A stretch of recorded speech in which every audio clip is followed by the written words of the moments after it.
Hello to the chicos, hello to the chicas. Today's video is going to be purely dedicated to the idea that calculation is fun and it's extremely rewarding when you come across beautiful variations.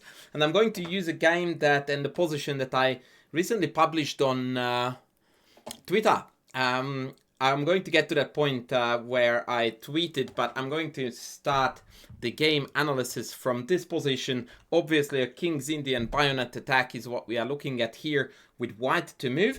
And when I went through the game analysis, I was shocked to see that, well, let me put it this way. I knew that knight d2 was double question mark because it's begging for e3. However, when I started thinking about this position, and I'm going to make a separate video, by the way, about how to analyze with the engine without you getting the answers from the engine, I was surprised to see that in this position, white is winning. I thought that black was doing fine.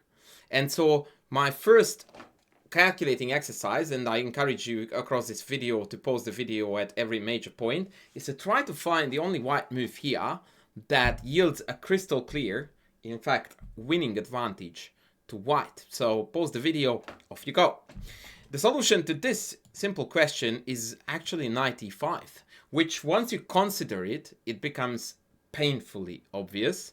But if you don't think about putting your knight on prey, then not so much. And now after dc, queen takes c5, there is not a lot to worry about for white. e3 is coming, but rook takes e7, ef2, and generally speaking in such positions, king h1 is safe enough. The pass pawns and the extra exchange is going to guarantee and secure a safe victory for white. So the first beautiful exercise here is a, we can call it a one mover, but nonetheless a really nice one with knight e5.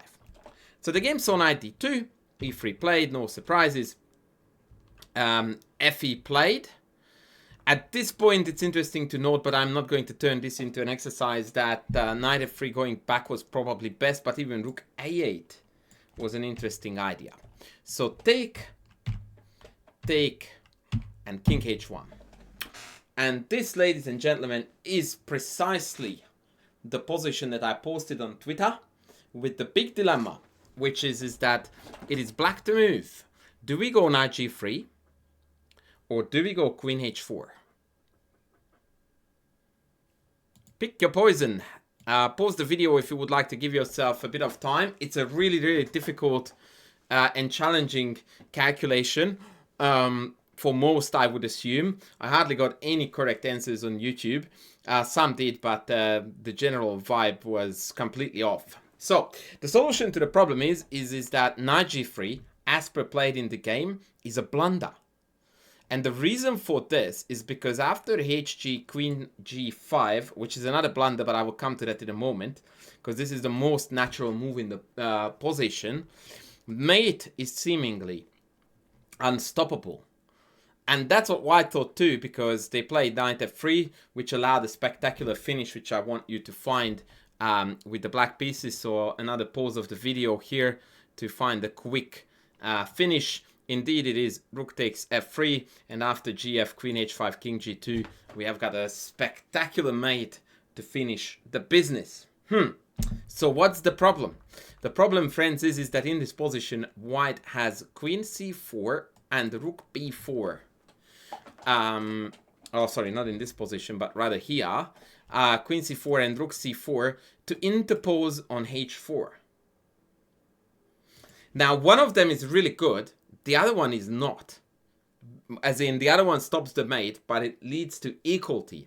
Your next calculation exercise, and this is, by the way, a demonstration of how rich positions offer themselves to be absolutely amazing training tools. Yeah, so which one is it? Queen c4 or rook b4?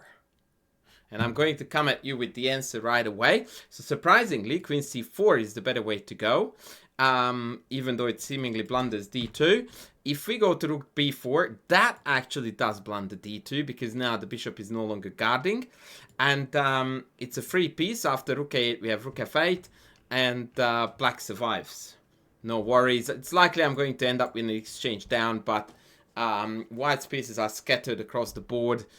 Black has a lot of initiative. It should be sufficient for at least equal t. The strong move is queen c4. And the strong contrast here is that bishop d2 now loses to the super obnoxious takes, rook a8, rook f8, and then rook f1. And this move eliminates the defender of the c8 bishop. Or if I try to keep the 8th rank, then comes bishop g4, utilizing a pin, and it's Gonski. We are losing. So that was the big question about how to deal with queen g5. And finally, so the Twitter question whether it's knight g4 or queen h3, the correct answer is queen h4. However, there is an absolutely beautiful line here, dashingly beautiful, that proves black to be winning here after knight f1. Try to calculate some lines and see what you can find. What I came across in the post-mortem analysis was that queen f2, excuse me, is essentially terminal because mate on g1 is now threatened, and knight e3 hangs queen and mate. And it's unstoppable, one of them. And if I go to knight g3, now comes the final coup de grace. I want you to pause the video and tell me the cleanest win. The cleanest win for black here. It's absolutely bonkers city. Right. So if you pause the video, you should be good. Now I'm going to reveal the big solution. So the seemingly tempting queen g3 is not that great because it allows white to play bishop e1 and deny the checkmate. It's still winning for black after bishop f2, but it's nowhere near as convincing as we would want it to be. The banana city main winning move is rook f4. Oh my! If you have found this, shout out to you, friends. This is the ultimate win. The mate threat is rook h4.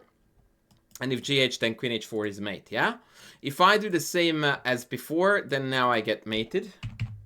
So that's not working. That was the big downside of queen g3. Yeah, bishop e1 could be played, but not after rook f4.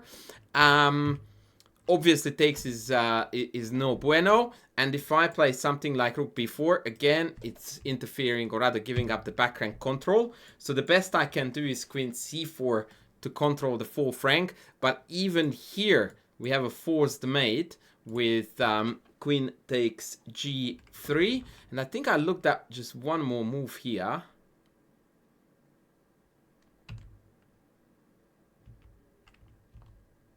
Yeah, no, that was it.